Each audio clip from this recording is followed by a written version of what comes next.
ladies and gentlemen, to the Friday Night Extreme, the A Train, Arlington Lane. Yeah, I surprised him. He wasn't even ready that I was going to do him like that.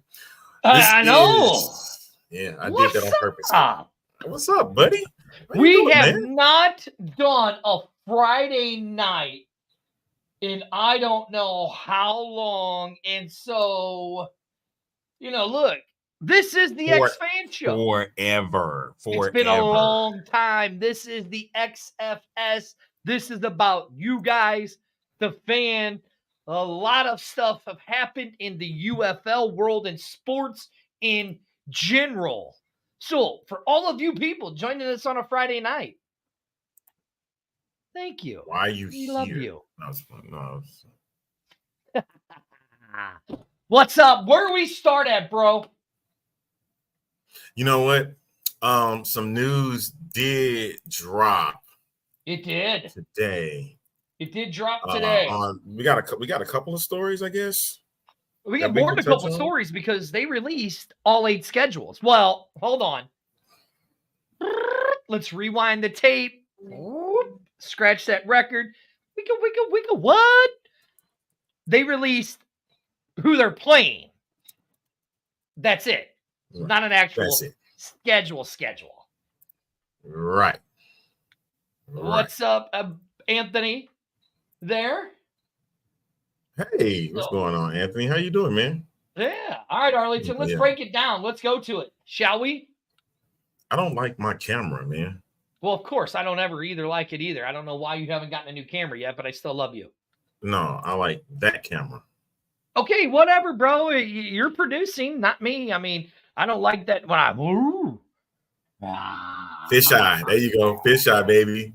Or the square. I don't need everybody to see everything that's going on behind me, man. This is all you get. Is that what you get? Is that what it is? That's all you're going to get. Let's do it, Arlington. Let's break it down. Where do we want to start? What team do we want to start with? And all of that good stuff.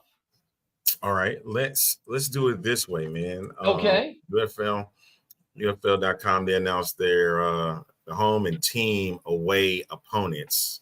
Correct. And it's pretty simple, It is pretty simple. So what you saw last season, you're going to see it different this season, except with the exception of the San Antonio Brahmas. Well, you know what? Let's start with San Antonio Brahmas, shall we? Sure.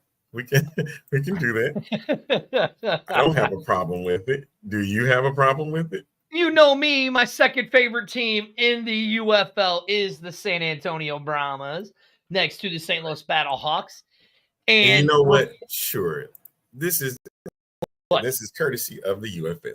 Right. UFL.com. And reports have it that we may not see games for San Antonio in San Antonio until week 8, 9, or 6, 8, 9, and 10. Now, Arlington, I only said 4 days, right? Sheesh. I only said 4 home games, right? Mm-hmm. Where is their 5th home game at?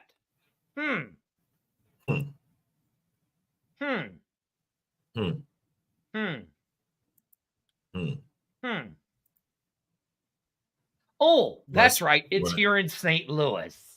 So technically, the Brahmas only have 4 home games.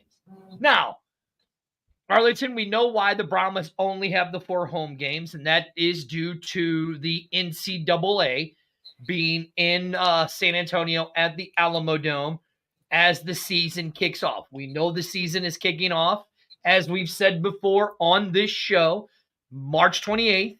Told you guys all that. You guys all said we were liars. Well, you didn't say Arlington was a liar. You said I was a liar, which is cool. I'm used to you guys calling me a liar. I love you guys anyways. But we are still getting the true spring of football, spring to spring, right? Arlington hates it. I love it.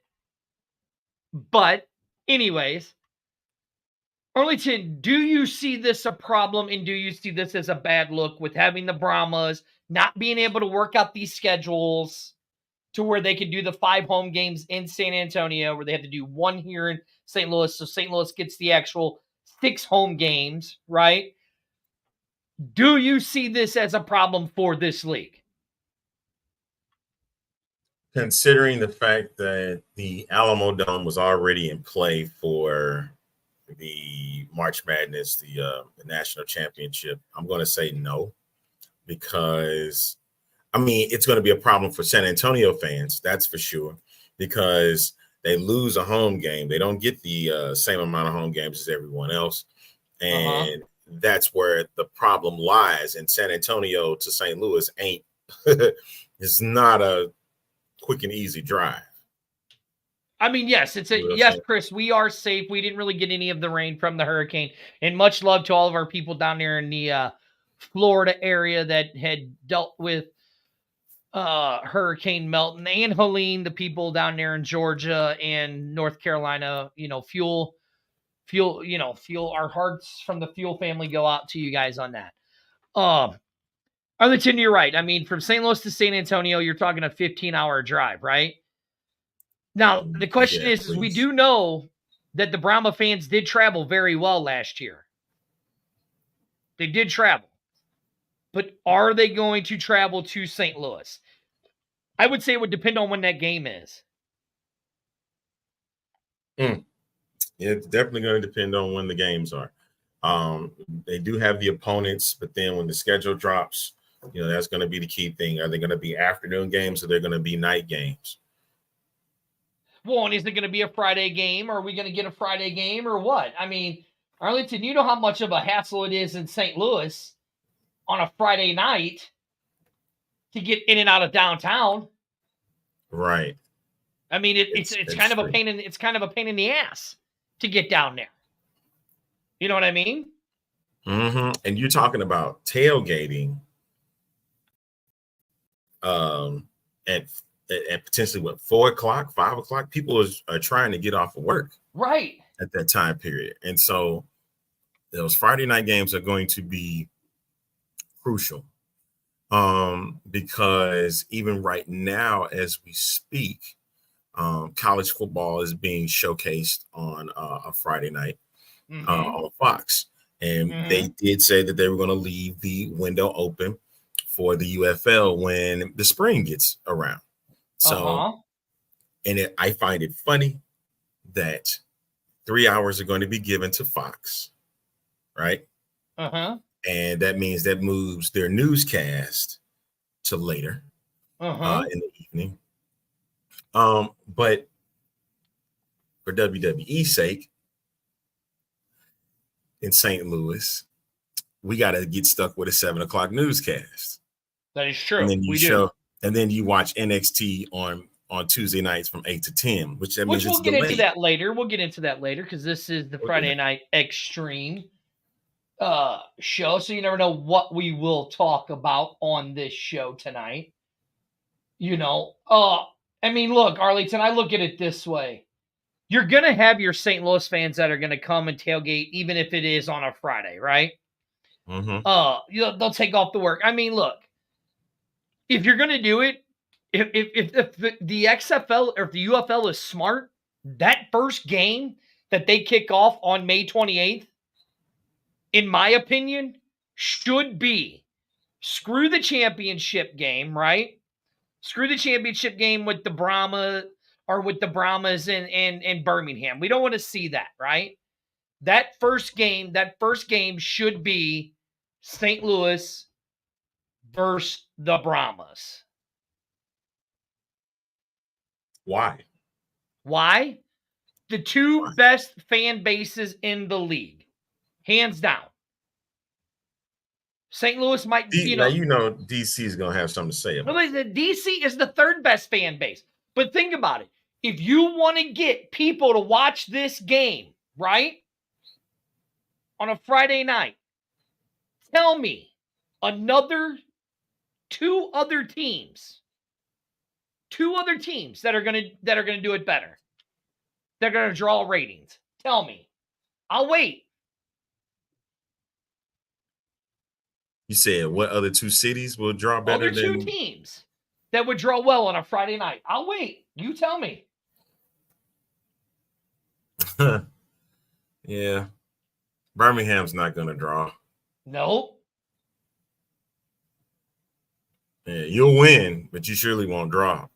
And I find that funny that you got a select few that gives a damn about the Birmingham Stallions, but the city itself doesn't give a damn about the Birmingham Stallions. You don't see that a little strange to you? It does. A little strange to me. But again, I'm going to wait, Arlington. You tell me.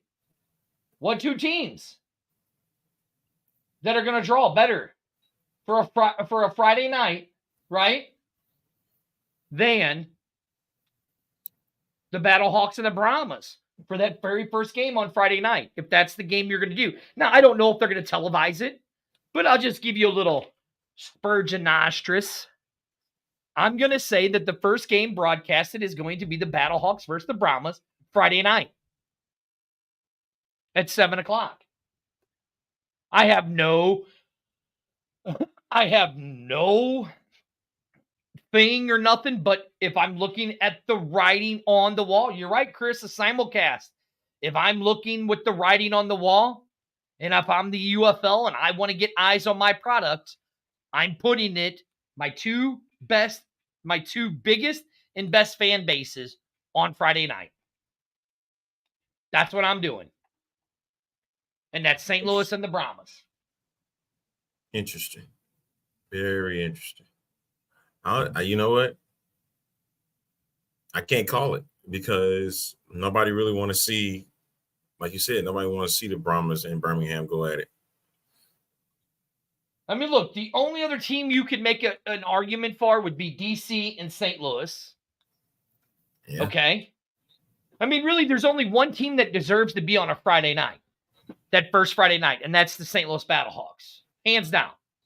I know I give the St. Louis fans a bunch of, okay, Chris, tell us, who do you think it is? I mean, the team it should be is St. Louis in St. Louis. Pack the dome, put 40,000 in the dome, right? But who do you do it against? I mean, look, St. Louis, you're going to have home games against the Renegades, right? The Stallions, the Defenders, the Panthers, and the Brahmas 3 times, okay? Mm-hmm. Is it 3 times or 5 times? Or 2? Yeah. Yeah. No, it's twice against the Brahmas, right? Right. Tell me the team. Who are you going to put against the Battlehawks? There's only 3 teams you really could do it. DC, the Stallions, and the Brahmas. Out of those 3 teams, which team would you much rather see? I mean, Chris, yes, you could do the Panthers. I get it. You could do the Panthers. I have nothing against the Panther organization. Great organization up there in Michigan. Those fans started to show out as the season went on. Nothing against them. But can you really say you're going to put the Panthers above DC, Birmingham, and the Brahmas? Can you honestly say that? Because I can't. Now, I mean, who are you going to do it with? I mean, Roughnecks fans traveled, right? Okay, Amanda goes, those circles are making me dizzy. Making you dizzy? Well, she's just dizzy anyways. You know? I mean, Arlington, I gave you the 3 options. Who are you gonna use?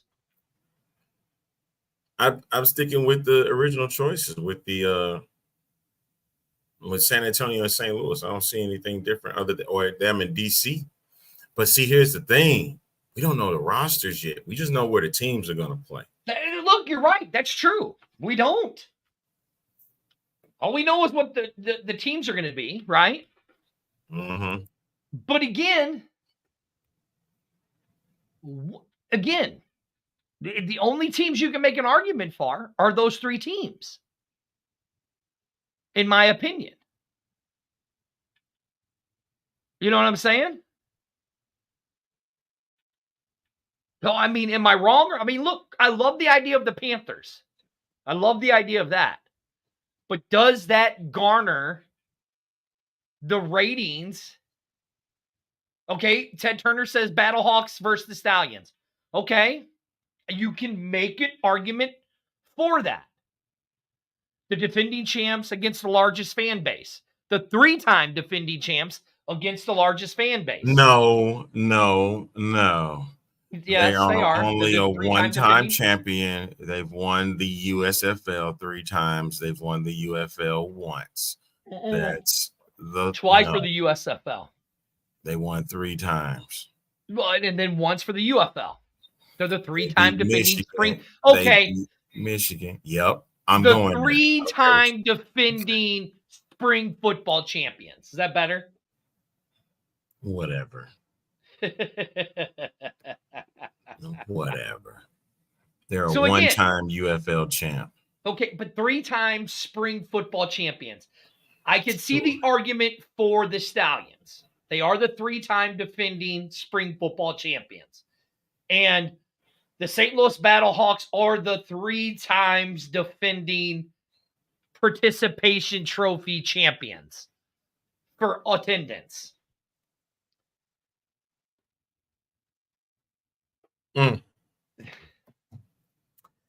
See, now listen. Here's the thing about attendance champ. I know you want the biggest crowd, but here's the problem. I'd much rather have a championship than the biggest crowd. Exactly. That's just me, bro. And that's where we headed, man. Like, is this going to be about attendance, or is this going to be about winning championship here for St. Louis? That's going to be the main thing. That's the main thing here. We call us, the St. Louis calls themselves a city of champions, right? And if you say you're a city of champions, that means you want it all, right? You don't want just attendance records. You want titles. What are you about to embark on? What are you doing? I'm pulling some stuff. I'm just looking at some stuff. That's all. Go ahead. You're good. Okay. But that's what I'm getting at, man. It's not exactly. It's about money, cash money. And this is about expanding on the brand, man. And I would think year 2 should be better than year 1, or you want to go back even further, the last 3 years of spring football. So I will give it this. There will be a 4th straight year of spring football. There will be. So there's some kind of growth to that. Sabrina said, can you at least wait till 2025 to start that double agent stuff? She knows something. Is that what it is? Is that what it is? No, I'm just being realistic, okay? I mean, look, if I'm going to look at a team, if I'm going to look and I want to have a Friday night game, right? Okay? I want to have a Friday night game. Okay? Mm-hmm. And it's the first game of the season. I'm looking at it as in a business sense, right? Of the UFL. I'm going to put my best market of the St. Louis Battlehawks, okay? Best market, hands down, okay? Now, I'm going to look at that and I'm going to go, okay, what are my options to do it, okay? What are my options? If you look at it, as much as I love Coach CJ Johnson, dismal in Houston. Dismal in Houston, right? Okay. Do I really want to do it in Houston? No, I don't, right? Don't want to. Showboats. I'm traveling to the Showboats this year, so those 2 teams are out automatically, right? Automatically. They're out, okay? So now I have DC. What's up, Wyatt? I have DC, the Brahmas, Panthers, and pull it back up, Arlington. Pull it back up. Okay, so I have Arlington. Okay, do I really want to do it against Arlington? No. Hit like, share, Fuel Sports Network. Okay, good stuff. Watch us on Roku Fire Stick. Do I want to do it against Arlington? No. No, I don't. Why do I want to do it against the Renegades? I don't. Okay? So now I have DC, the Stallions, Michigan, and San Antonio. Okay. Well, sir, let's take a quick break and then come right back in a minute. 1 minute. One minute? Are we going to keep going on this topic, or are we going to do it? Because Dirty's always right. We'll see. Right after this. This is the Friday Night Extreme right here. Fuel Sports Network and streaming at fuelsportsnetwork.com. We'll be back.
Ooh. We're back.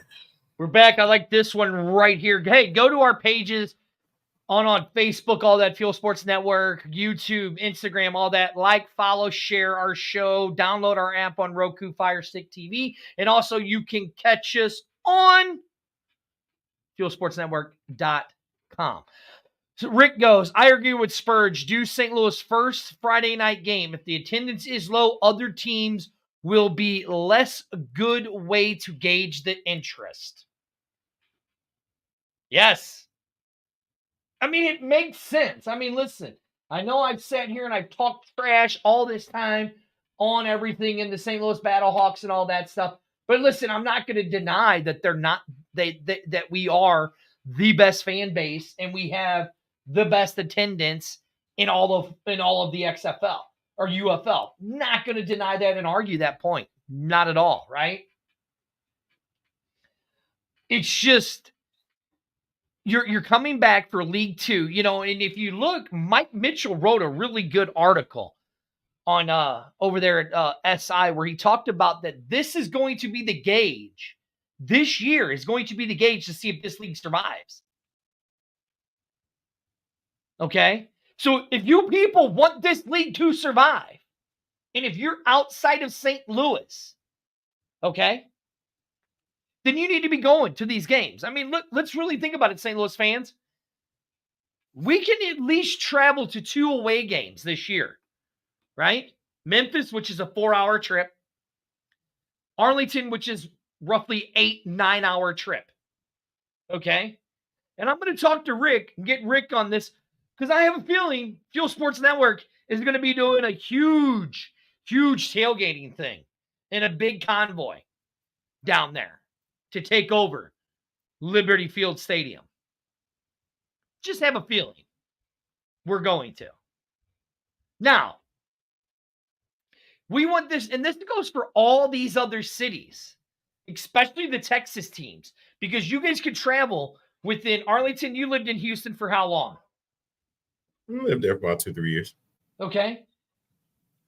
From Houston, how far is it to Arlington? About 4 hours. To San Antonio. Good spot. 3.5. It's about 4 hours too, depending on where you are. Now listen, if you're those fans in that area, see, Rick said it. He's already planning on Memphis. I know, Rick. We're gonna make it big. We're gonna make it big. If you're in that Texas Triangle, as the mayor called it, the Texas Triangle that has stuck, right? If you're in that, Renee says 3 hours. If you're in that Texas triangle, right, Arlington? And wait, on Renee's comment, it depends on where you are because you know how big Houston is. Houston is a big city, and if you're closer, like the Woodlands or Katy or any of those areas, you can make it to San Antonio or Arlington in 3 hours. I'm not denying it. I'm not denying it whatsoever. Yeah, San Antonio is 3 hours because we took that trip. But that's beside the point, right? That is beside the point. But you can get there driving distance, isn't it? That's what I'm saying. That's what I'm saying. All those people in Houston need to be going to, or in the Texas, they need to be packing those stadiums. In Arlington, if I'm right, if I'm the UFL, here's what I would do. You ready? I would put an Arlington game against the Roughnecks. And then on Sunday, I would put San Antonio against somebody to where they can drive down to support each other. You know what I mean? That's a good chance you can do that, depending on what. Yeah, as long as I look at it like that, that's a good way to look at it. If you're looking at it from a Texas Triangle standpoint, and you want to see all three teams, you want to see three teams play in the state of Texas, you need to do it where there's at least one game where two Texas teams are playing, and that the third team is playing at home, so you can make the travel accommodations to get to that particular stadium. So yeah, I agree. I would rather it be wow, because I look at Houston as I don't know why I look at it as the midpoint, but I look at that as the midpoint. But again, it depends on where you are in that city or in your respective cities. So it's very interesting. That's just me. That's what I would do. You know what I mean? That's how I would do it. Right. Travel shouldn't be a problem. You can travel to all of these games. But also, what you have to remember is that you got to make sure that there's nothing going on in those venues. Correct. You're right. You have to. And you have to do it like almost a year or two in advance just to make sure you get those tentative dates. And the UFL is looking really, really shaky when it comes to that, per se. And you don't even realize it, but they did say it's going to be a year or two, which is great. But you got to make sure you get all the dates together, because you have to think about the other sports that are in play. You got to think about events that are happening, big events that are happening throughout those venues. For instance, what San Antonio does something big for, Cinco de Mayo, or they do things, they do state fairs and stuff like that. And Houston, they have the Astros, they'll have the Rockets going on at the time. And believe it or not, they like to go to training camps over with the Texans. So that's going to, and then for Dallas's sake, you looking at the Mavs, you're looking at the Stars, the Dallas Stars, right? And you're looking at the Rangers. So that's the issue that lies. Yeah, exactly. I mean, here's the thing. Look, we all want the UFL to survive, right? But, and again, I'm going to go back to the St. Louis thing.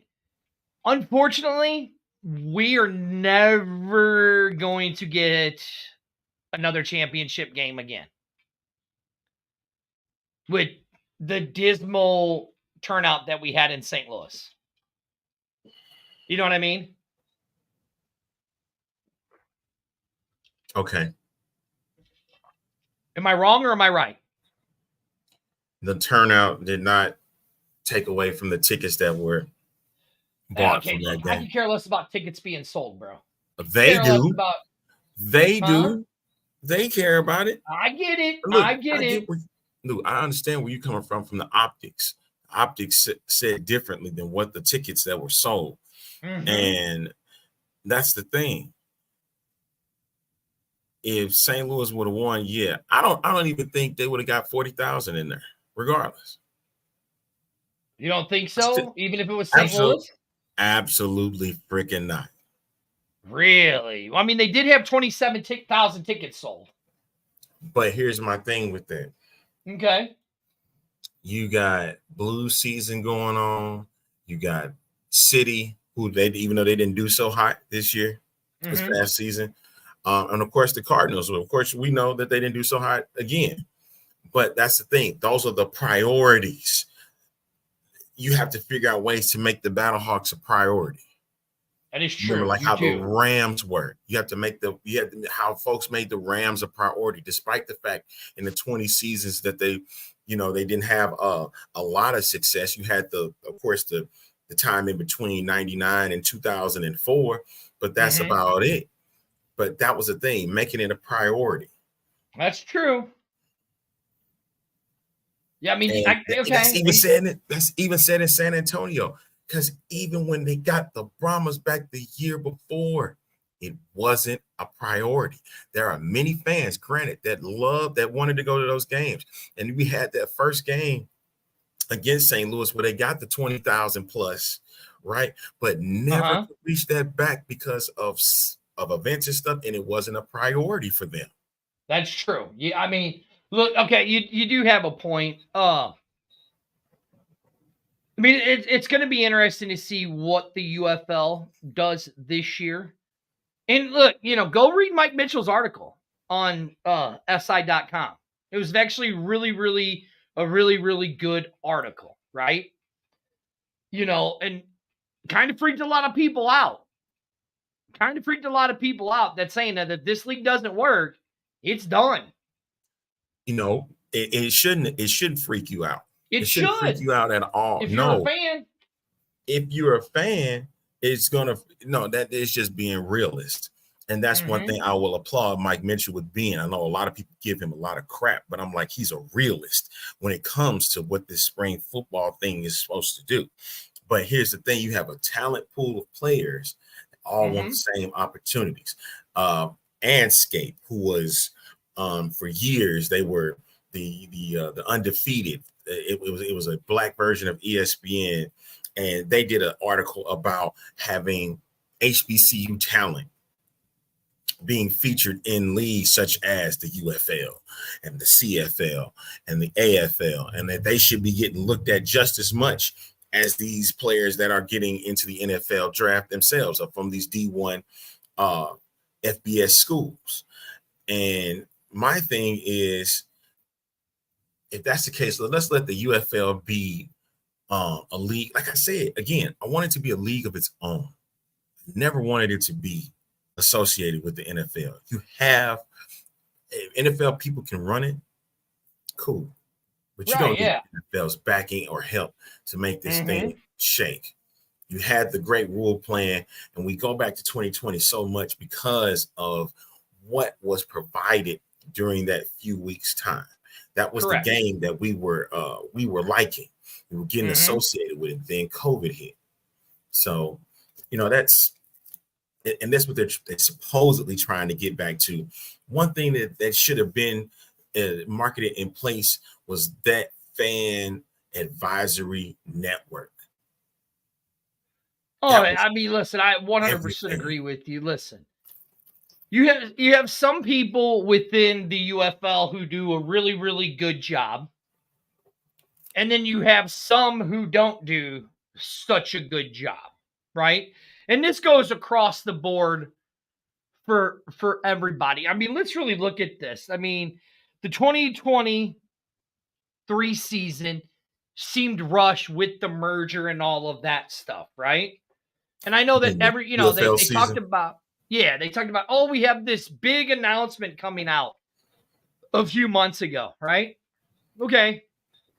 The big announcement was, Friday night games. Cool. Yay. Friday night games. Yay. Like, big deal. Like, okay, cool. Friday night games. That's great, right? But everybody's like, everybody complained and bitched and moaned. Give us the schedule. Give us the schedule. Give us the schedule. we're kind of on the lines of where we were last year with everything, right?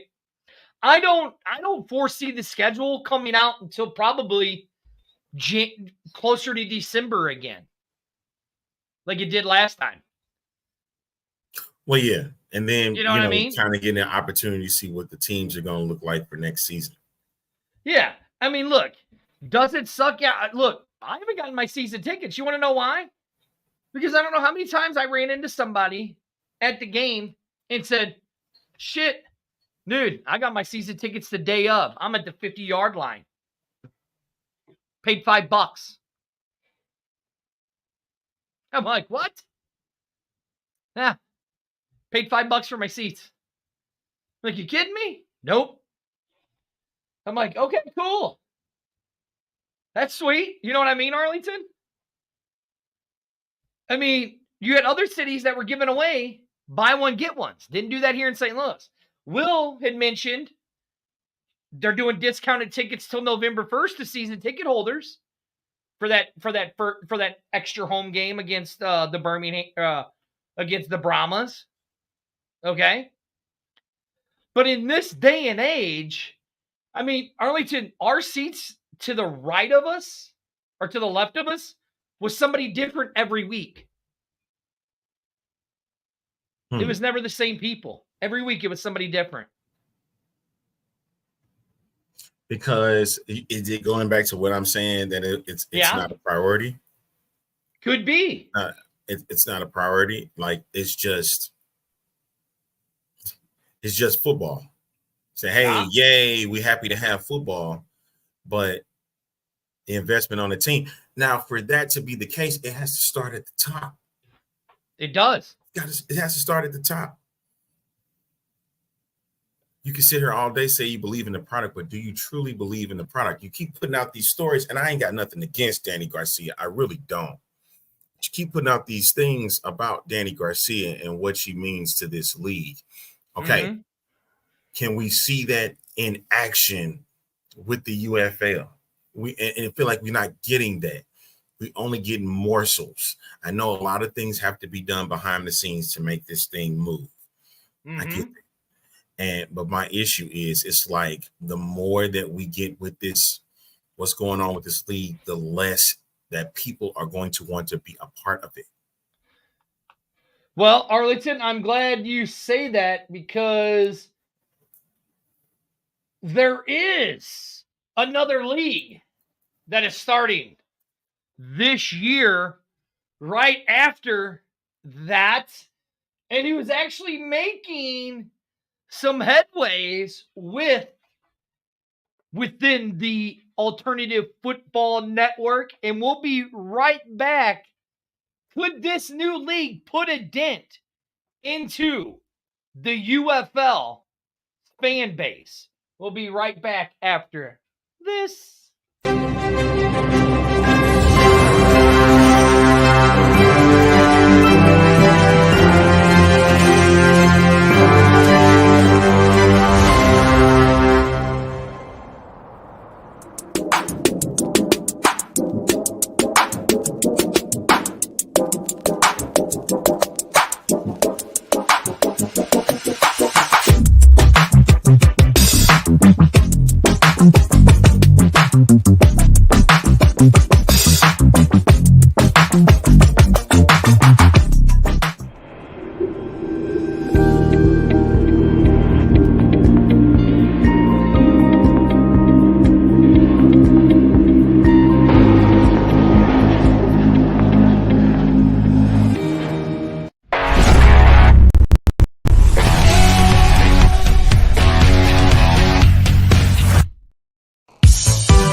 We are back here with the XFS, the Friday Night Extreme X Fan Show. I'm one of your hosts, Spurge, and right over there. Wait, right there. A-Train, baby. A-Train, baby. This guy here. rocking his OTC shirt. OTC, which we are 20 minutes away from Friday Night SmackDown. Hey, Trey, let's talk about it. There's the new league starting, and they're actually starting to make some moves, bro.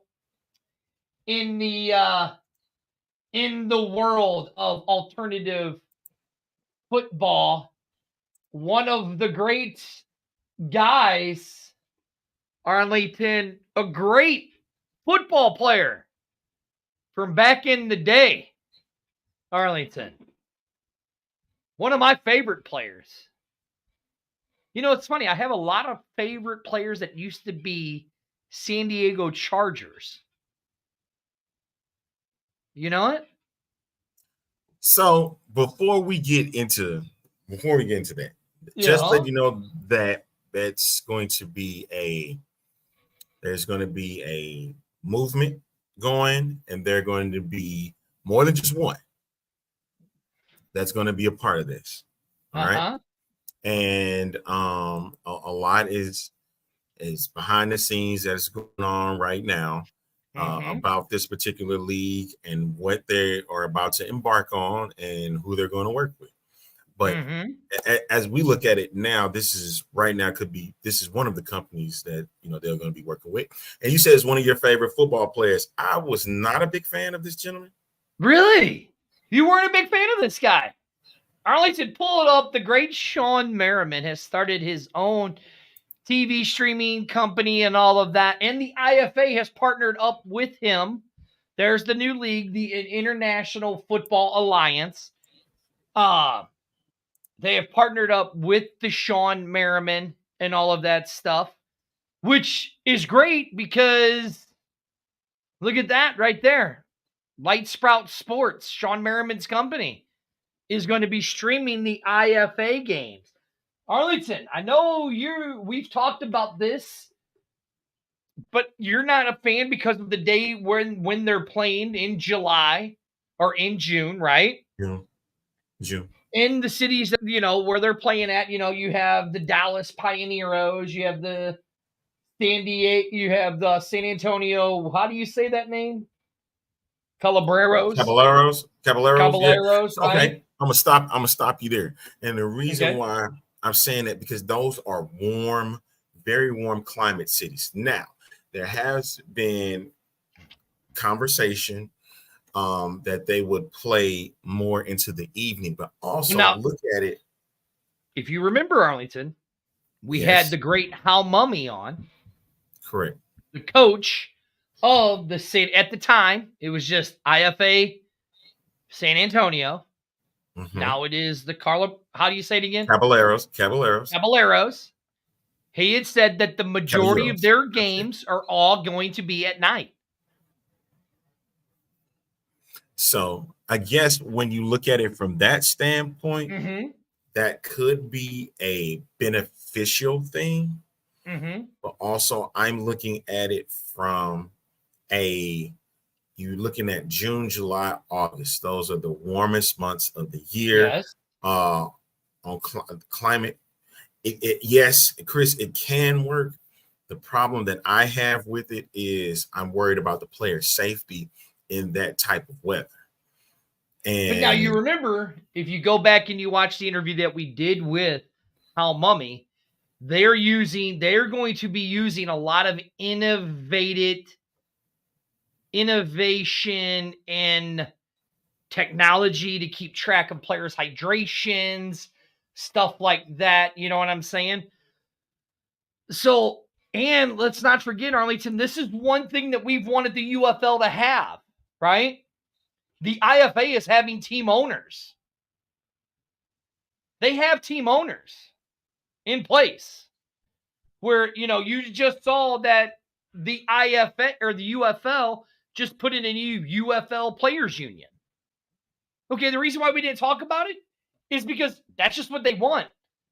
They don't have a constitution. They don't have their bylaws, anything like that. So they may not even get their players union in the UFL. We'll look into it and see what happens and do some more digging on it, but they may not get it. But with the IFA, they have team owners. So they're going to have the facilities. Arlington, that's something that you've bitched about with the UFL, is they didn't have team owners. So now with the IFA having team owners, does this make it a little more viable? Because if you look at it, Alabama has their tryouts coming up here very, very soon. San Antonio's already had tryouts. Dallas has already had tryouts. Tampa has already had tryouts. Right? Mm-hmm. So, Arlington, again, I'm going to go back to,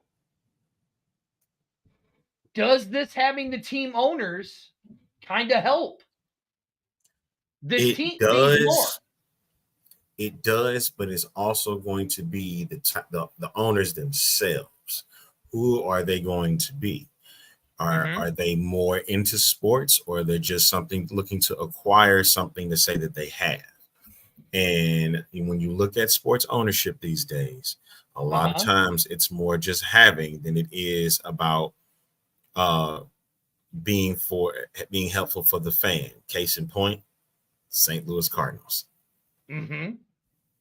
Oops. But my thing is with that, this is a potential league that can dare to be different. You know, like you said, when y'all spoke with Hal Mummy, it was about playing the games at night during the summer months. What can you do that can outdo the other spring football leagues that are out now? Meaning in this case, the only real true spring 11-on-11 football league that's going on in the States is the UFL. Now, I need for them to kind of look at what's going on in the European League of Football, because they seem to know what the hell to do. And I need them to kind of follow suit. And it should not have to be that way, but look at how they're thriving out there overseas. I mean, yeah, exactly. You know, this is a good comment right here from Sabrina. Is it going to be like the Arena League, where if you have a bad owner, everything's going to be garbage and it causes the whole league to suffer? I mean, that's a good question. I'd love to get the great Jason Adams on. I mean, you can go and look, who is, the guy that is the main guy for the IFA. I'd love to get him on and have him ask those questions, because I mean, they had a great shot with the Arena Football League, and we have a great show here called Arena STL with Will Freeman. Tune into that to listen to Will. And you're right, Arlington. The Arena Football League had some shiny owners that kind of screwed that league over. You know what I mean? I mean, you have that one that's out here in St. Louis called the Arena League that had 4 teams that actually did very well, that were all separate owners, right? I mean, I look at these teams in the IFA, and I look at the Baltimore Lightning and the people that they're bringing in to help with their teams. You got Tampa Bay, the Tampa Bay Tornadoes. You know what I'm saying? You want to know something even more compelling about that European League of Football is that their championship games attendance have risen the last 2 seasons. They have. They even had more than the Battlehawks did in their one game, where over 40,000. Mind you, I just said it was the championship game of their season this past year. So, and Will just chiming in. That's right. You are right, Will. I am bad. They just added 2 more teams. In Arlington, as I'm on the Tampa Tornadoes Facebook page, May 31st, 2025, Tampa Tornadoes against the Beavers, Alabama Beavers, kicking off May 31st. They're kicking off. And they're going to be the opening game is going to be the question. It's the way it seems like, right? It's the way it seems like. So, I mean, it's going to be interesting to see how this all plays out. And you know what I like mean? I say, you seeing the success so far with the European League of Football and with this IFA coming out in now looking at it late May, early June. You know, is this a good case to have more spring football leagues coming out for guys that's looking to still play the game of football at a professional level? Right, yeah. Look, I mean, right here, what Rick says, in my opinion, any league to survive long term will have to have individual owners, hopefully good owners. This includes the UFL in the future. I mean, listen, you're absolutely right. I mean, we have to you have to have the individual owners. And again, I'm going to refer back to Mike Mitchell's article that he wrote in SI about the UFL and how this year needs to be a very successful year. I mean, Arlington, let's really think about this, okay? Usually by this time, we're seeing UFL players already starting to make their rounds, right? We're already seeing them starting to make their rounds and stuff like that, right? Have you seen any of that yet? As of what? Just players making their rounds on different types of shows, talking about the UFL and stuff like that. I haven't seen any of that, right?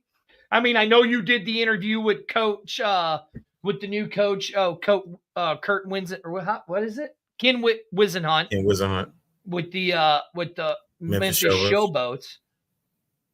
But Arlington, I'm going to go conspiracy. You know me. I love conspiracies, right? Love going conspiracies. Good googly move. Arlington, you know there's a guy that plays right here in St. Louis. Where's the beautiful number 10, right? Where's he from, Arlington? Where is that? Alabama. Where is that great man, A.J. McCarron, from? Alabama. The great state of Alabama. Now, you know me. I have sung the praises of A.J. McCarron as the greatest spring quarterback, the greatest Battlehawks quarterback to ever play the game. A.J. McCarron's the greatest player. Now, anybody better than A.J. McCarron, as Arlington has dogged him, Amanda's dogged him, but who has sung his praise? The one and only Spurge. You are so full of crap. No, that dirty guy. No, hold on. That dirty guy bashed A.J. McCarron, but Spurge has never bashed A.J. McCarron. Never. You having to come to Jesus moment now? No, right Spurge has never bashed A.J. McCarron. Arlington, what if the golden boy? No, he's the golden boy now. The golden boy of the UFL. Right? What if? Thank you, Amanda. You are full of crap. No, I said dirty. The guy dirty has bashed A.J. McCarron. Spurge has never bashed A.J. McCarron. Didn't you just really start off as Spurge, though? Spurge has never bashed A.J. McCarron. Spurge loves A.J. McCarron. But Arlington, what if the golden boy of the UFL, right, goes and plays or coaches for the Alabama Beavers in the IFA? Now imagine, Arlington, imagine what that would do for the landscape of alternative football. You think he's the difference maker here? Oh, 100%. 100%. Think about it. What other player in spring football, besides Luis Perez, there's a few of them, right? Yeah, exactly. Yeah, who cares if The Rock comes to St. Louis? I could care less if he comes to St. Louis. I mean, look, right here. Brilliant. AJ on the Beavers. Arlington. Chris is on your side no matter what. Arlington, no, Chris ain't on my side. We all know that. It's very rarely does Chris ever agree with me. He agrees with Spurge. He doesn't agree with Dirty. because nobody agrees with Dirty. Dirty's just he's an a-hole.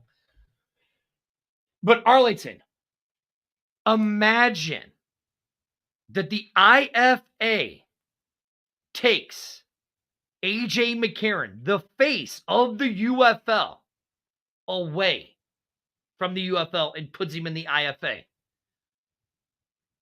Think about it, Arlington. He's how old? 33, 34 years old? Right? Correct? Unmute yourself. You're muted. Yes, correct. Okay. He played the last 4 or 5 games of the season injured. Right? In St. Louis? Yes. Come on, man. Get with it. His kids are getting older. Okay. Right? Mm-hmm. How far is Huntsville from Mobile? Oh, man. Yeah. Now you see what I'm saying, Arlington? Are you seeing what I'm saying? Okay. Imagine this. If the IFA, right there, that team right there, can steal the golden boy of the UFL, what does it do for that league right then and there, Arlington? It does give it some, I guess it does give it some power, I guess. I guess it gives it some power, man. I'm not saying I know anything. But to me, it makes sense. I'm going to Google, Arlington. You ready? Let's see. Hey, Google. How far is Huntsville, Alabama from Mobile, Alabama? Let's see what it says, shall we? The distance between Huntsville, Alabama, and Mobile, Alabama is 357 miles along I-65 south, and it could take about 5 hours and 6 minutes to drive. You can see the directions here. You heard it. 5 hours, Arlington. That's from me to Nashville, man. That's from St. Louis to Nashville, man. Look, right here. Yes, Henry. It would be bad for the UFL. Now I'm saying I don't have any inside information. I'm just saying, if I'm the IFA, right, and I have individual team owners, right, and I am the owner of the Alabama Beavers, guess who I'm going to? And guess who I'm talking to? A man that's only 5 hours away from me. All right. Hour number 1 is in the books. Hour number 2, we're going to come back with more special guests coming in, being hour number 2. All right. So y'all stay tuned.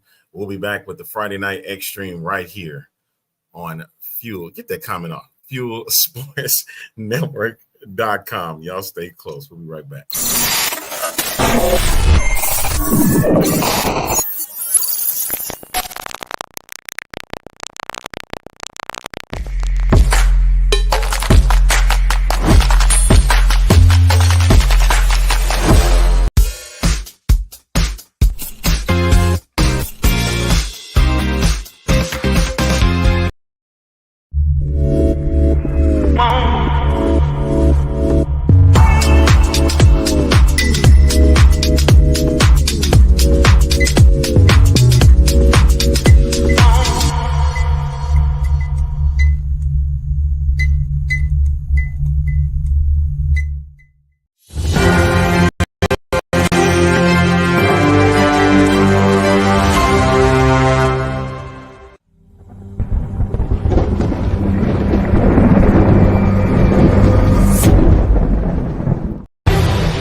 Hour number 2 is here, right here on the Friday Night Extreme here on the X-Fan Show.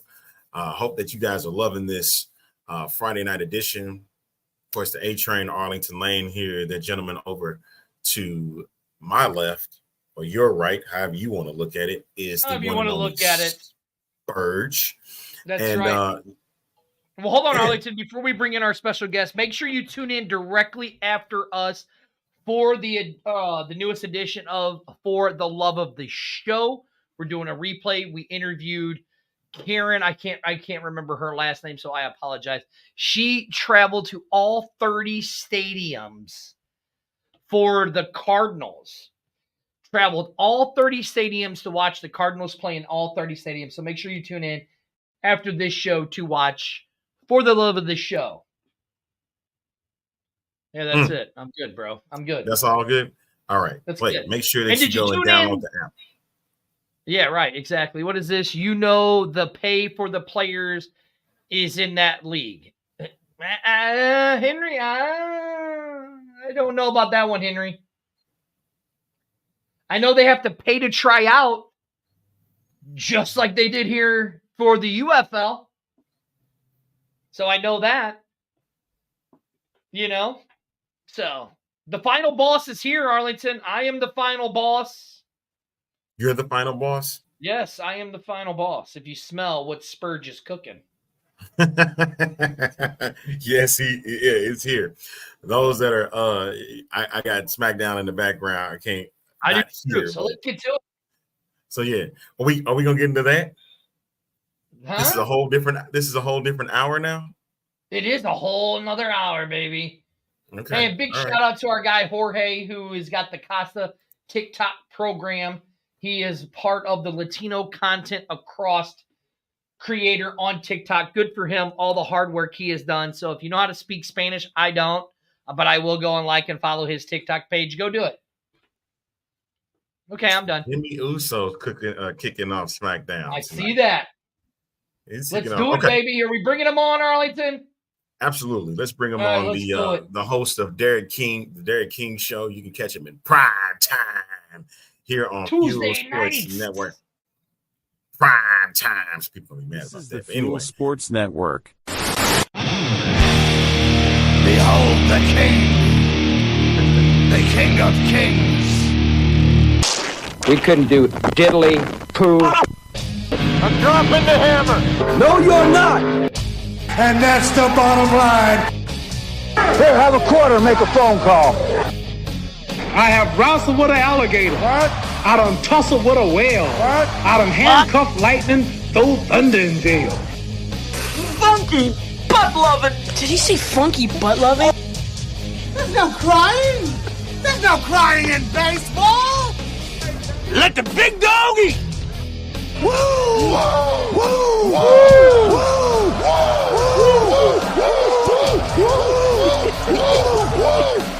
It's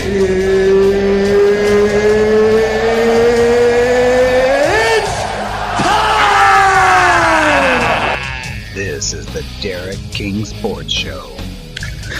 That's right. I'm here, one and all, to save the day, per usual. How's it going, guys?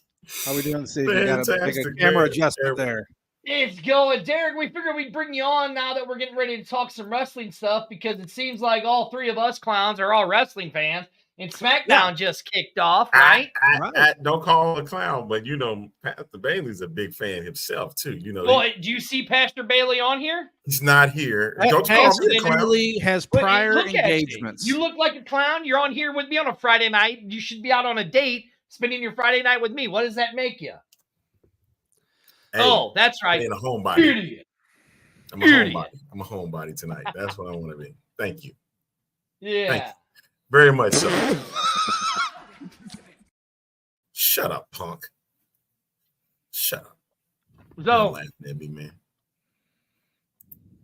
Let's get to it. Right. We just had Bad Blood over the weekend, and we're going to talk about Wrestle Dream coming up this Saturday. But as we see, SmackDown is going live now in Arlington. Like you said, we have Jey Uso. Main event, Jey Uso up tonight. Kicking the show off. Where did Jimmy. Is it Jimmy? Oh yeah, you're right. We're on SmackDown. Thank you. Bad. But we're gonna talk about Jey because Jey finally got his final title reign, right? Somebody just popped up. What? Roman just popped up. Oh, okay. There you go. But does it make sense to have Jey as the Intercontinental Champion and you waste it on a Monday Night Raw against Braun Breaker, gentlemen? To me, it doesn't make sense. I want to hear what you guys have to say. I think it worked out because we've been wanting Monday Night Raws to be special, and you knew that this WWE week that they've been doing, they have been promoting for these last few weeks. They've been wanting something big to happen. And of course, Jey is in his home state of California. So it just made sense. I get it. Braun Breaker is supposed to be that guy, but if you looked at his character, he got way too cocky. He got way too overconfident, thinking that he was just going to steamroll Jey Uso. And in this case, he got a big L to take with him. And it keeps the storyline going because the following week, he gets and spears him. So that means that this feud is not over. So with that being said, that no, it wasn't a problem. This was huge for them. It was time to see Uso get a dub and see him get a title. We want to see what he looks like with a title wrapped around him as a solo act. And right now, it's just hot. It's so white hot, and you got to keep it going right now. Okay, Derek? With this entire bloodline storyline that they have going on right now, the OTC, and what they're trying to build to, obviously, Arlington, you and I have had this conversation. Spurge, you and I have had this conversation too as well, either on the show or in private, where they're headed at with this entire storyline. Now, I will say this when it comes to Jimmy and Jey. They have had a past history. They have both been embattled. They have both had some struggles over the last few years, personal issues, things and such. It's finally nice to see that both of them have turned that corner and now have gotten themselves into a position to where they can be on that main event card. So now you've got these two guys that are extraordinarily charismatic, very, very capable, and they are going their own way and they're doing their own thing. And now they're all going to coalesce and come together into one of the big, big pay-per-views of the year.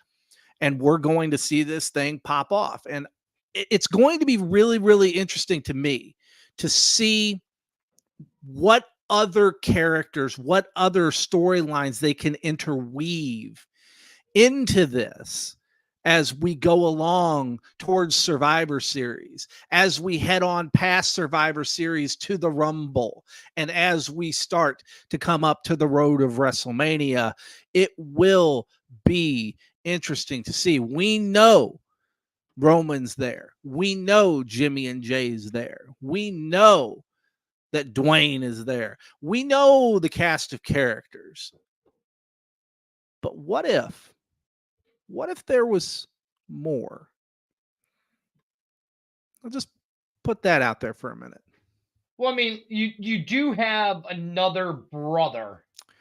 You have two more brothers. You do have another brother in the wings waiting to come into this fold, right? That's right. Now listen, this has possibly been one of the greatest storylines the WWE has told in years, right?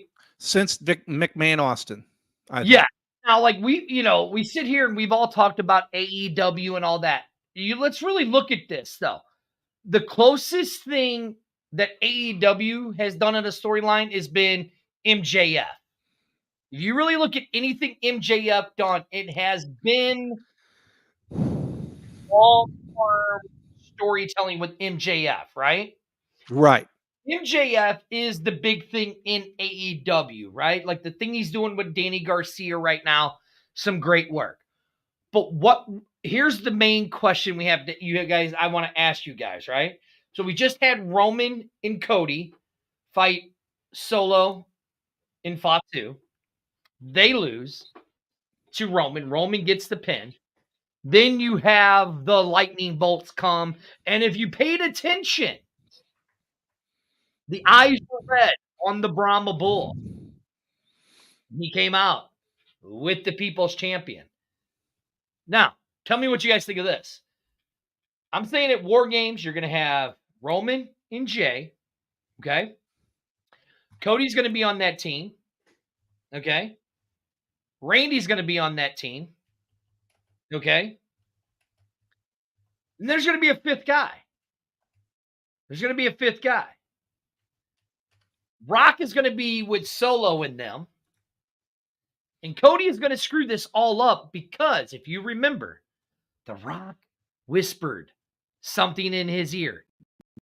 Not once, but twice. Whispered something in his ear. And if you watch the promo that they did with them at Georgia Tech, right? Cody played the American Nightmare heel Bullet Club tendencies in that promo. If you guys don't remember that, go back and watch old New Japan and Ring of Honor when Cody was part of the Bullet Club. He was still that face, still that heel. You didn't know he was that gray area. What do you guys think of that happening?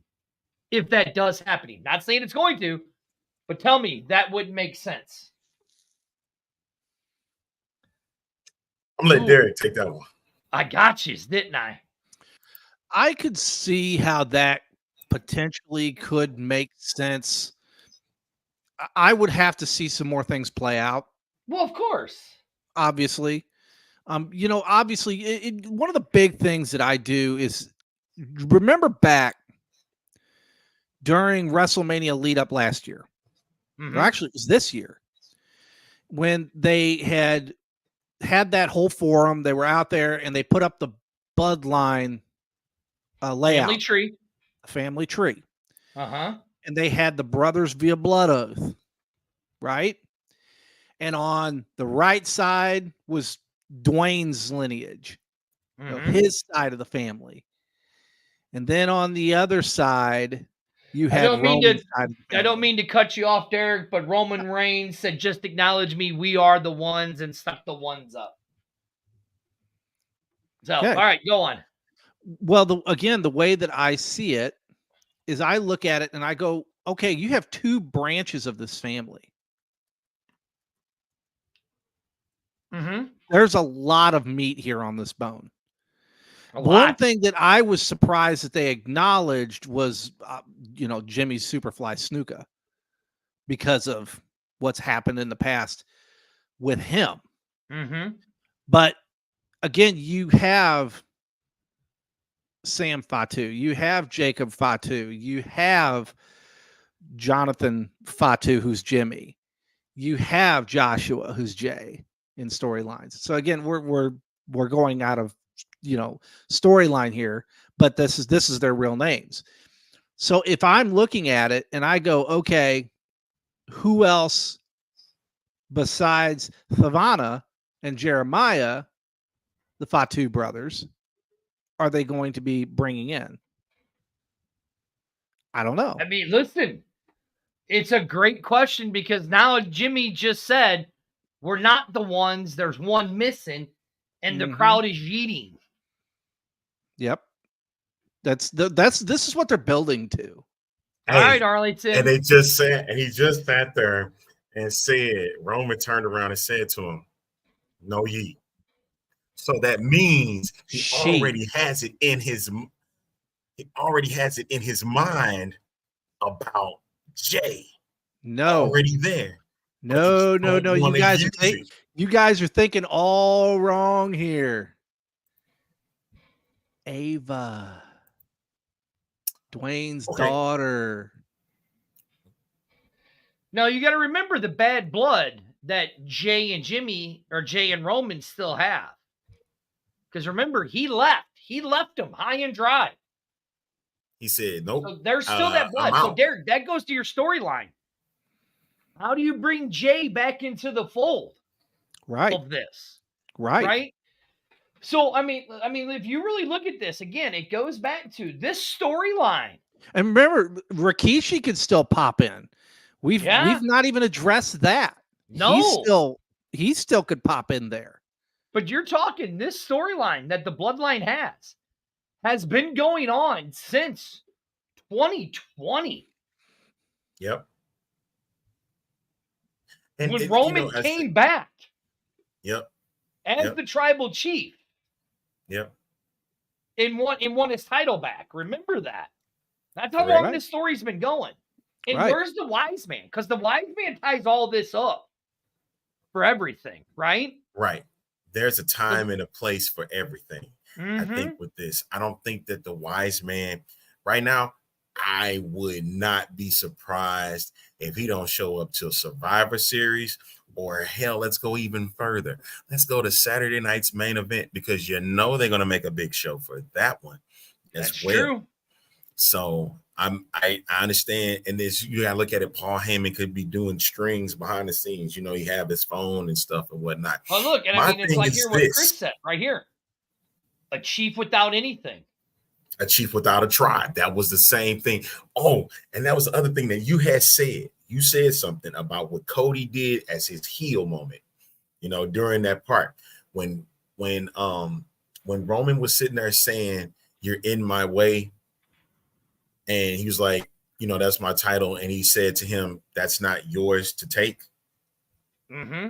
When he told him that yes, how can you ever forget this? Right. How can you ever forget this? That's stories. They told you right here. They already told you what they were going to do. They did it right in front of your face. Nobody paid any attention to it except for people that are in the know. Again, I've been watching wrestling my entire life. I've been steeped in the storylines and everything that has gone on. This one, I felt that they were heading a different direction with it, but they used it to their advantage to pivot and now to create this amazing Civil War storyline that we have going on today. Well, let's not get it twisted. I think this all happened when The Rock came back and said he was going to challenge Roman Reigns for the title, right? Well, for some reason, and I've never been a Cody fan. Even when he was in WWE, even when he left and won the NWA championship, I was there when he wanted it all out. When Dave Meltzer told him and the Bucks that they couldn't fill a 10,000 seat arena. Well, guess what they did, Meltzer? They went and filled a 10,000 seat arena in less than 20 minutes. I was there for the All-In pay-per-view. I was there when Cody won the NWA title, right? You could see it building for Cody. And as much as I hated it and as much as I didn't want Cody to come back, because of then he went on to do AEW with the Young Bucks, right? Cody is this generation's Daniel Bryan, like it was at WrestleMania 30. And this shows you who is really in charge of the WWE. Because if Vince was really in charge, Vince would have still had it as The Rock and Roman. Am I right, Vince? I wasn't ready for that yet. Am I right, Vince? Hold on. You would have still had your guy, The Rock and Roman. Well, let me tell you something. Wait a minute. I'm dealing with a whole thing right now. What's going on with me with this documentary thing that they keep putting out on me? I'm not worried about that at the moment. But you already knew. I flew over to Cody Rhodes' house because I know I needed him. I needed him more than anything because of the family, with the Rhodes family. You know how much I love the Rhodes family. Yeah, you screwed the Rhodes family over 100 times. 100 times, Vince. All right, Arlington, get back in here. But you know what's not for money? It was for tickets. And that's why we made our money. And Dusty was always along for the ride. So, man, well, let me tell you something, player. You got to understand that when you come from where I come from, baby, and you come from down where everybody knows everybody and everybody calls you friend, you got to understand that to be a man in a man's world, sometimes you just got to fight. And sometimes you just got to be a little crazy. So, I mean, you look at this. So, I mean, listen, it's like Paul Heyman has said that this storyline is not even nowhere near over for the bloodline. There are so many generations of this that you can play out and play in, right? Absolutely, yeah. And Cody has come out, but as much as I would like to see Cody come as the heel, are you really going to turn Cody heel? He's your number one merch seller. You see the little kids in the audience with the American Nightmare vest on. They're selling the god-awful neck tattoo decals of Cody Rhodes. But there's a guy who is now in charge that likes to play both sides of the fence. And that's the man Triple H. So this could go 100 different ways that we don't even know which way it could go. And it was like what Roman had said in that WrestleMania documentary. If we can swerve you, we got you. And we're behind on a break. We need to take a quick break and come back, man, because you see how we go. We got to take that break. We got to take a break right here. All right, because I want to talk about Wrestle Dream. 1 minute.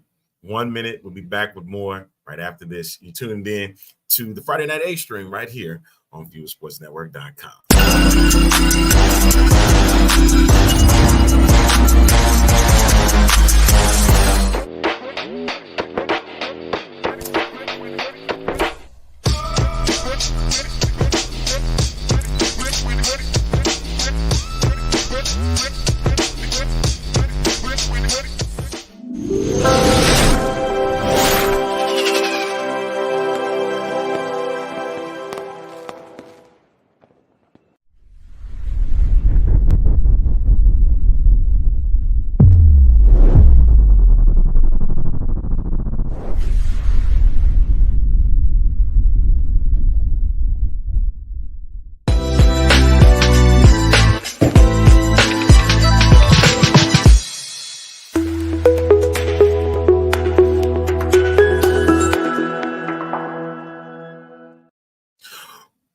We're back with this edition of Friday Night Extreme right here on Fuel Sports Network. I am the A-Train. That gentleman there is Spurge. And then the guy below with us is from the Derek King Show, Derek King himself. All right, we're talking a bit about, I just saw a comment and said, what's up with Stephanie McMahon? Well, Stephanie McMahon is kind of distanced herself. At least that's what's being said, kind of distancing herself away from WWE. I would not be surprised. This is now I'm saying this from speculation standpoint, the speculation zone. Shout out to my guys at Newsroom. This, yeah, I did that. But I believe that she's still there. She just not. There's not much to be said on her end. She did what she was supposed to do. She did the documentary. She did that. That's that. She know. But Speaking of the documentary, going on because of her husband. Right. Speaking of the documentary, Derek, you have a daughter. Yes, sir.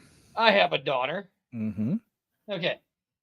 Okay, this is between you guys, so I'm gonna step out of this for Well, no, Arlington, because get back in here, Arlington. Get back in here, because I want your opinion on Give this. me a second. Arlington, you have a niece that you love. Yes, very you dearly. have a niece that you love as your own daughter. Okay. One of the most disturbing things that I heard in the Vince McMahon documentary on Netflix, which was really good, by the way, and Vince tried to buy it. And how'd that work out for you, Vince? Not so well. There was going to be a storyline where Vince impregnated his daughter. Now, I don't care how much money it would make or take. I would not do that storyline. That's just me. It's a moral thing. I would not do that storyline. Derek, am I way off on this or what? It is, and I watched the documentary from front to back. Yes. It was so disturbing to me to see what this man had not only done to other people, which is bad enough, right, but what he did to his own family, what he did to his own daughter, what he did to his own son. That bit where Heyman's there in the room and Heyman's doing the interview and he says, they're going at it. Shane's got an idea. It's a great idea. He's got some thoughts. He wants to go a different direction with things. He goes to Dad. He says, Vince, I want to do this. Vince says, absolutely not. Not going to do it. Don't like it. Not over my dead body. And he said, not over my dead body. He said, here, you want it so bad? And he grabs like a pen or something. He grabs some kind of a portrayal of a like a sharp knife. object. Yeah. Sharp object. And he says, you take this and you put it here. If you think you're strong enough, you think you have the backbone enough, this is how you get it. You have to end me. You have to take me out. You have to get me out of the way, and you have to kill me to do it. But you have option 2, which is what I did, and I bought my old man out. Right. Chris, I get it. Money. But again, I still not would do a storyline in that power position with my daughter as that I impregnated her. But here's the even worse part, Jason. Spurge. Sorry. My bad. We're using real names. Ooh, we're going outside of kayfabe. I'm breaking the fourth wall. Hi. But the reality is that what Vince did with that was bad enough. But then for him to continue to keep pushing it and then try to have it to where Shane impregnated her. Yes. Was even more upsetting and even more disturbing. Like, it couldn't be any more disturbing than what it was. For him to go down that pathway, to think that through, how upsetting, how disgusting. That is absolutely outside of the realm. Arlington, what say you? If you haven't seen it, now for me having a couple of nieces and stuff, that's already damaging as it is, man. Like, why would you even think? That's why if you saw the trailer, the poster, it says Madman, and he's mysterious. And what was the other one that he said? Monster. That he was a monster. That is monster written all over Vince McMahon. That you did this, and you did that to Linda, then you did that to, believe it or not, you did it to Trish Stratus. You did it to her. It was very disturbing, without question. And like they said, I think it was either Pritchard or was it Heyman? They said that it didn't matter what crap that was too, like, I'm just paraphrasing. Whatever crap that was out there, the fans didn't care. They didn't care because they wanted the entertainment value. Now, Chris, if you are a wrestling fan, you have to watch it. It's very good. I mean, don't get me wrong. We're just saying one thing, but it's very good. If you're a wrestling fan, there's a lot more to it. To watch it, Chris. There's a lot of good stuff. Yeah. That was the one thing that I was bringing up because it was a really good documentary. It really shows you, regardless of it shows you the links that Vince McMahon would go to make his company survive and how he turned it into a $23 billion business into where it is today.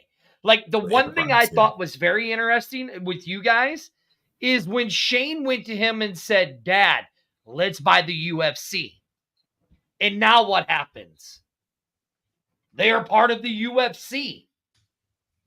They are the true sports entertainment. But had Vince listened to Shane years ago, yes, they could have bought the UFC. Yes, and they would have owned it, and they would have been, the TKO of the day. You're right. But they didn't because Vince always had blinders on. Exactly. Let's go back to the Monday Night War. Yeah, oh yeah. Yes. Let's go back to 1997. Yep. When he went on camera prior to Raw and said, you, the fans, are tired of having your intelligence insulted. Yes. We are putting on a product to entertain you. At that point, kayfabe went away. Went out the window. Forever gone. And at that point, it became entertainment. Vince never saw himself as a wrestling company. He saw himself as an entertainment company, as a movie company, as a music distribution company. That's the way he viewed the WWF at the time. Right. Look, you can love or hate Vince McMahon. Yeah, right, Sandy? It was always his way or no way. It shows you the drive, like you said, Derek, the blinders that man had on to make his company the #1 company in wrestling. Yeah, there were a lot of others, TNA, Ring of Honor, WCW. But what happened to him after a few years? ECW.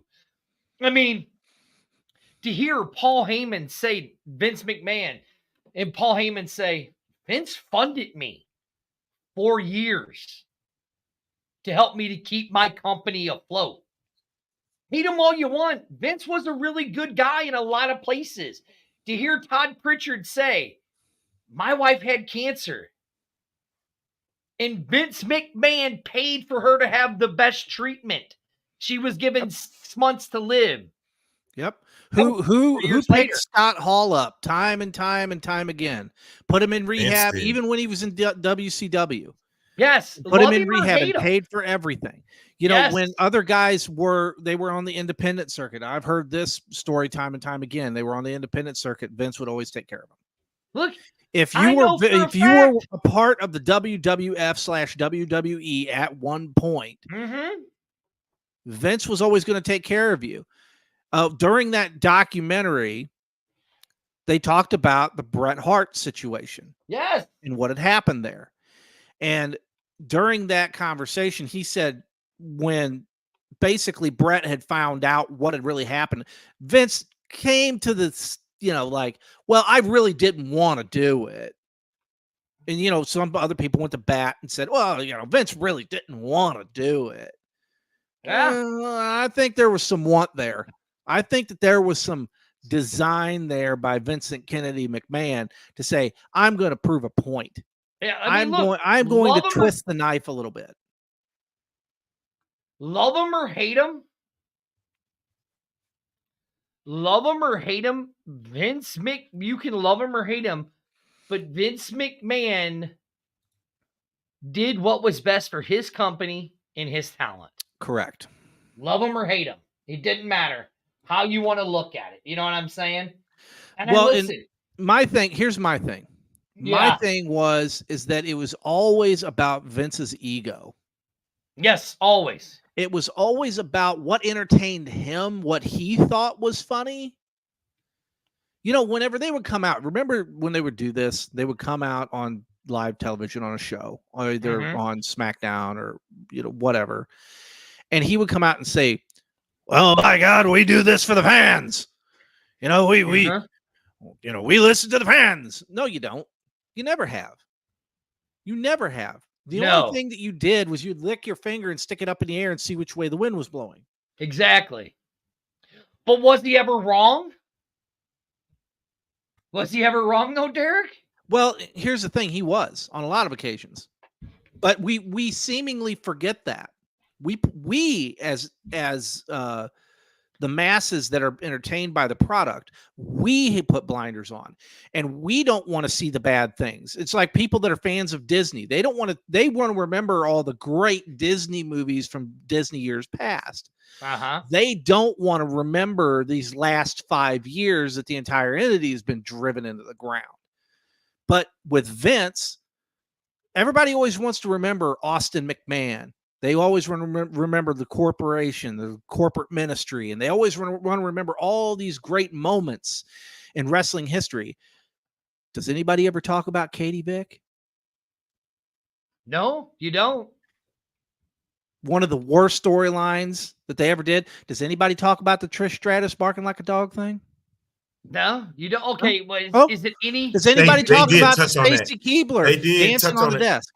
They did touch on it, but is it any worse? Has there ever been any more conversation about the sexualization of women? Again, we all have girls in our lives, women in our lives whom we love and we respect. Shout out to my queen out there. But the fact is that let me go a little bit further down this. Is that people need to understand that type of behavior of what Vince did to women is utterly unacceptable. 0, 100%. Full across the board. There's no question that those women should have never been treated like that. Now, that being said, a lot of people will say, well, Derek, they should have just left. Well, that's easy for you to say. When they're the biggest game in town and they're cutting you a big fat paycheck and you have nowhere else to go, what else are you going to do? How many times have we all in our careers, fans out there, get in the chat. You're out there on X. You're out there on Facebook, on all the platforms. Tell me, how many jobs have you worked where you hated your job? You hated what you did, but you went to work every day. Why? Because you had responsibilities, you had mouths to feed, and you had bills to pay. And you did what you had to do. You didn't like it, but you did it. And that's what these poor souls ended up getting stuck into. They loved their craft, or they had nowhere else to go. Because remember, this is all, when this really got bad was, and I mean really got bad, was post WCW, ECW. Well, that's what I was just getting ready to say. But again, if we really look, again, let's not just talk about it, but the degrading of women in wrestling has happened for years. Correct. It was just in the WWE. The sexualization and the objectification and all of the things that's went on over the years of having valets. ECW was really, really bad for that. You go back and you look at a lot of the ECW stuff. WCW, just as guilty. They did a lot of that too as well. Right. So it just wasn't WWE. But once, like you said, Derek, once Vince took over, you really had nowhere to go. Now, in this day and age of wrestling, whether you want to believe it or not, wrestling is bigger now than it has ever been in the world. Well, and to lead in off of that, Arlington, I want to ask you a question. You know a lot about this too. In the independent circuit today, the way it is,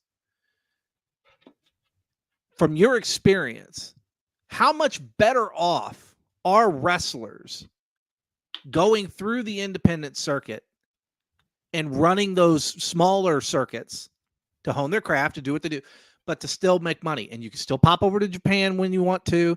You could still go in a southern run, or southeastern or southwestern or out west or in the Midwest or wherever. Haven't you seen a lot of that too? I've seen more of, on my end, I think I've seen more guys that they just want to wrestle because they love to wrestle. Right. And I have not really seen it where you're saying that, more opportunities if they just want to jump off to Japan and things like that. That's just me personally. Well, look at Matt Cardona. That's a great example. Again, that's what I was getting ready to say. Let's really look at this. You got like Amanda said, football is starting to become an all women's sport. which at the end of this show, we're going to have a very big announcement. So you guys might want to stay around because we have something big coming. But I mean, you look at it. I mean, yeah, NHL now has its first female coach behind the thing. You know, like Chris says here, wrestling is not the same as it was a decade. Listen, in Japan, they have an all-women's league called Shimmer. We just saw Julia signed to NXT. Asuka. We've seen Asuka.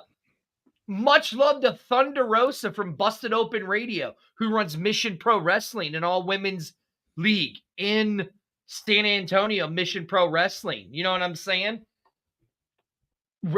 Now you have AEW, which is having a very big pay-per-view coming up called Wrestle Dream. Wrestling isn't like it is. You can, because it's so popular. You know, Cordona says, I'm making more money now on the independent scenes than I ever did, but I got to work a lot. Cody Rhodes said, I made more money my first run on the independents than I did when I was in WWE. That's how he started AEW, was because of the amount of money and stuff that he made in the independents. And that's what Matt has said, the same thing. Because I had a long conversation with Matt at NWA 74. Whenever they were here in St. Louis at the Chase Park Plaza in downtown, pardon me, beard hair. Yeah, natural luxury of the beard. As your gums start flapping, hair starts flying, and, you know, shit just happens. But let's just be real. But whenever I spoke with Matt at NWA 74 at their Fan Fest event, and I had a lovely, lovely conversation with him, and I asked him, Matt, how do you and Chelsea deal with the road travel? And he goes, well, the money really helps. Yeah. And he goes, and this was the best part. He said, you know, I love the fans. He said, I love the fans. And I love that I can have those interactions. Absolutely. Go to Philip Johnson Salon and Spa for a nice hot shave. And I enjoy me a nice hot shave. Being a bald guy, it's really nice to get a nice hot shave on the bald head. And Arlington, you might want to try that out. I'm just saying, you just, you know, go in there. They'll put a nice hot towel on your head. Okay. They're going to pretty up. They're going to put some nice stuff on your face. They're going to clean you up. They're going to clean up those lines. See, this beard's getting all wild and woolly, and they're going to come in there. They're going to. Will you hurry up and get on with your point? Listen. You just better pump the brakes, because I'm talking about Philip Johnson Salon, and they need to be talked about because they're a sponsor and they're a wonderful company, and you need to go check them out because they do great stuff. The owner, Josh, is a great guy. Josh is a great guy. The majority of the stylists are great, except one. Not going to mention her name. That's not fair. That's so wrong. That's so wrong. So just to kind of finalize my thought with Matt Cardona in our conversation with him, he said he loved the marks. He loved the fans, right? They were bought into the kayfabe. They were bought into the whole thing. But one of the things that he had talked to me about is he said, you know, man, he goes, I love having conversations with guys like you who get it, who know and understand the business and know and understand what it is that we're doing here, and say, hey, listen, I feel you. I'm there with you. I would like to understand a little bit more about how this works. You know, during that entire weekend, which was an amazing weekend that I had at NWA 74 at the Chase Park Plaza, I literally stayed next door to the one and only Haku. And me and my wife were going back to our hotel room, and we had the nice suite, we had the Ric Flair suite, and we're going back to the hotel room. And there I am face to face with Fatu himself. Well, not Fatu, I shouldn't say, but you get the whole point. And I'm sitting here looking at him. Haku, yeah. Chris saved me on that one. I've been having the whole Fatu family running through my head, and the Anoys and all the rest of them. But Haku's standing right there, and he looks at me. He just looks. And he just smiles and waves. And I'm like, man, I've heard for so many years how much of a badass this guy is. Didn't he bite a guy's nose off in a bar fight? Almost, like almost. That. That's the story. That's the I story. want to go back to this. One thing we were talking about, Vince, what a lot of people don't realize. The great Harley Race, when he died, right? Mm-hmm. Vince McMahon revered this man so much that he paid for Harley Race's entire funeral. I never believed the story. I always heard it, right? And Derek I'd heard that, but I never knew that for sure. But okay, so it was like you said that, right? Okay. I was at NWA when they came back to the Park Plaza the first time. Trevor Murdoch, we're sitting there. Trevor Murdoch sitting right next to me. So I'm just sitting there talking to him. And I go, hey, Trevor, let me ask you a question. Did Vince McMahon really pay for Harley Race's funeral? And he goes, God's the honest truth. Yes, the man paid for his entire funeral. So and Vince didn't make it public. Well, the thing that I'd heard that too as well, but I never did talk to Trevor about it. But even over on WrestleTalk.com, if you go over there, they have an article on that. Mm-hmm. But one of the things that they do say is that not only did Vince pay for Harley Race's funeral services, but he also paid for all of his medical bills. Correct. Because he revered the man so much. Well, and the other thing too is that we all know that Vince revered a lot of these guys, right? And then he idolized a lot of these guys. But Triple H really did too. Oh, yeah. And you don't think that Trips wasn't in his ear? Paul's in his ear like, hey, Vince, it'd make it look really good if you just, I mean, come on, throw him a bone. All right, look, we can keep going for another 3 hours, but let's talk about that other little wrestling league that's out there. Oh, well, sure. Why not? That the WWE helped spawn, and that the current WWE champion, Cody Rhodes, helped found with the Young Bucks. Love or hate AEW, okay? But it is another place where guys can go to keep living their dream, to have a lighter work schedule. I mean, I remember a lot of people were like, oh, AEW is going to be gone in 2 years. Well, we're talking, what, almost 6 years later? 6 years? Yep, 5, 6 years. And they've already broke $2 billion in revenue? And here's the other thing, though. It's pretty damn impressive. I want you to catch this. Yeah. Similarly, like to what the UFL has done, you bringing in NFL guys. That's happening with AEW. Yes. You're bringing in WWE guys to build this product. And that's the thing. My whole issue is not AEW. My issue is Tony Khan only. Correct. That's it. I have no problem with anything that's going on in AEW because right now, Swerve Strickland being the champion he was a champion at one point. That was great. You know what I mean? Swerve, he comes back this Saturday. I can't wait. I love Swerve. I think WWE mismanaged Shane Swerve Strickland so badly, it wasn't even funny. Was that not a Vince thing, though? Maybe, because when he was in NXT, he did great, but then when he came to the main roster, he did shit. No, it's also a Paul thing, too. You think Paul's on that? Well, remember back here, no, Paul loved 2 years ago? It was 2 years ago. That's why he was the champion. Well, no, Paul Levesque, but Triple H. So he made a statement during a Hall of Fame speech. I think it was a Hall of Fame speech when Billy Gunn was there. And Billy Gunn kind of jokingly had said, hey, I can say whatever I want. You can't fire me. Mm-hmm. And then Triple H came up to the podium and said, Vince will buy that pissant company just to fire you. Right.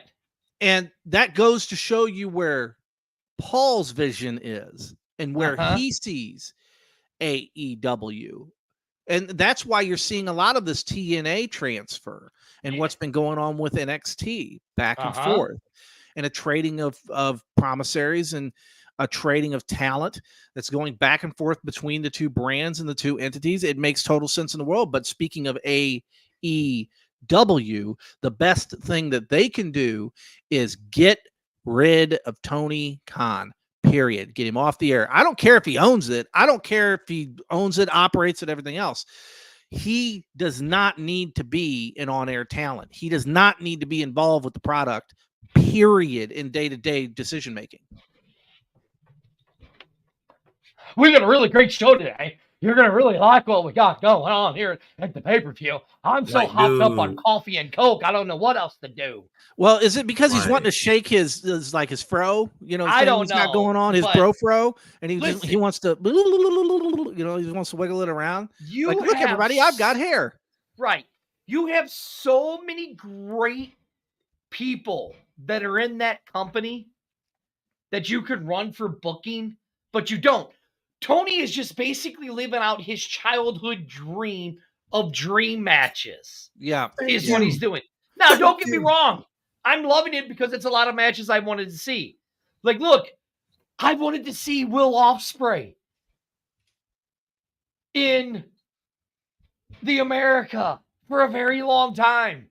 I love New Japan. Arlington, how long have I talked about New Japan Wrestling and the Bullet Club and all of that stuff, right?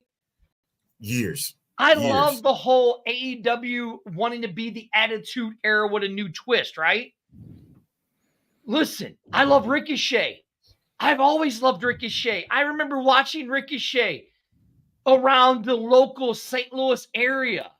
I remember watching him as Prince Puma on Lucha Underground.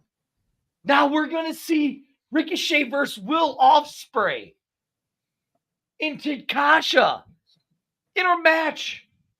Where else would you get that? You wouldn't get that anywhere else. You wouldn't. Ricochet actually gets to be Ricochet, which I love it. That's one of those matches I'm looking forward to.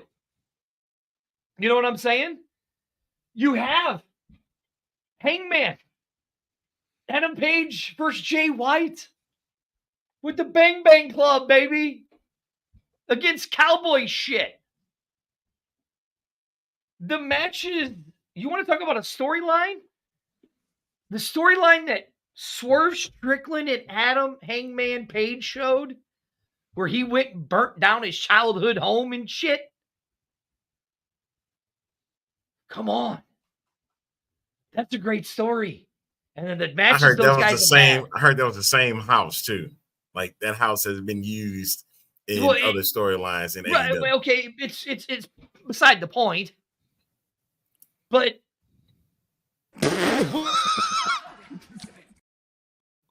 thank you.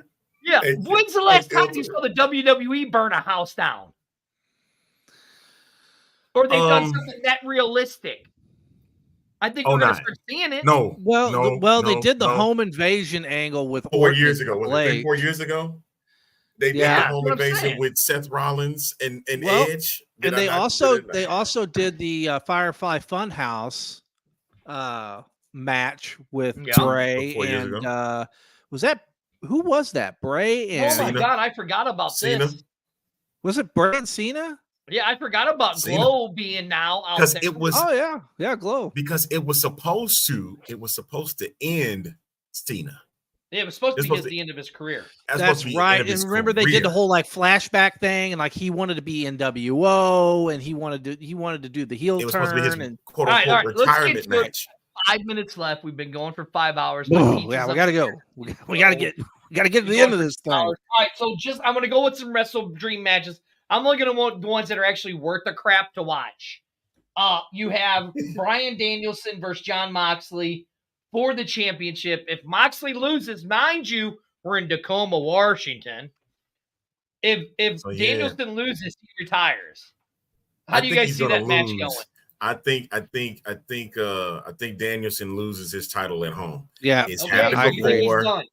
He's done. It's happened before, and it's going to happen again. All right, I don't see it happening, but sure, okay, that'll work. All right, now again, Will Ospreay, Ricochet, and Takasha. This is a really, really good one. I'm going to say Oh, Yeah. I'm gonna say Ricochet knocks him off. You think Ricochet's knocking Ospreay off to get the title? Yep. I can see it, but I can tell you this. I'm gonna say Takeshita. You're gonna say really? Yeah. Listen, it's the vibe I get from a triple threat and an I almost said intercontinental, but international championship. I just say Takeshita. I can't go against my boy. Oi, oi, oi. I love Ospreay. I would love to see Ricochet win it. To me, Will Ospreay is the best wrestler in the world that is not in the WWE. The stuff this man can do is just unbelievable.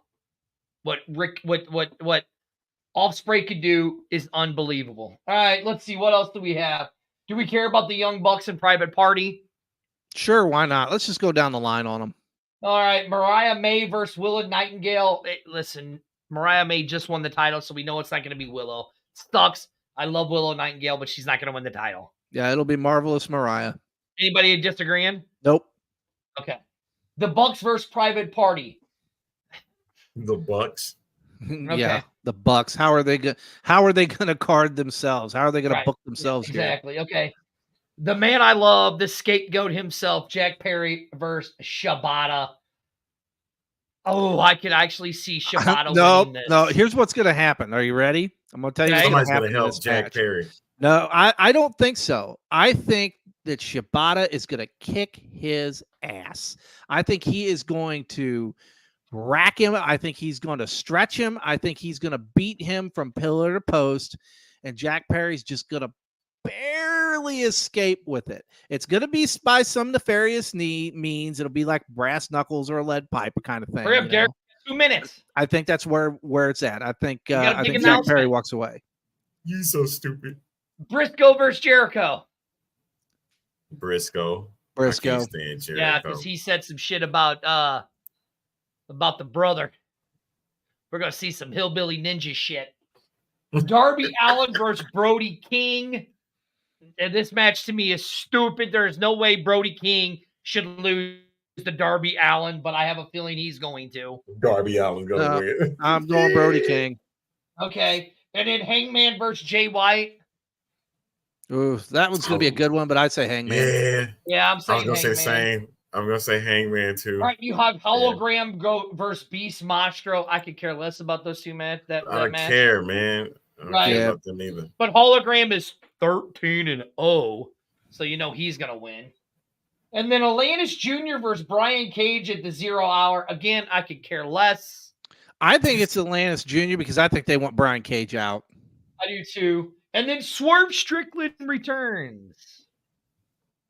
That'll be fun. Boys, here at Fuel Sports Network, we have a very big, exciting announcement, and I'm glad Derek is here with us. This Saturday, October 19th, the women's flag football here in St. Louis. Please come down and join. Watch the games. We'll be down there hanging out at the games. Will we not, Arlington? But November 2nd, be tuning in. Second, we're going to have a very big announcement. Come hang out with us. November 19th. Forest Park, Lindo, for the Women's Football League. Other than that, I got nothing, boys.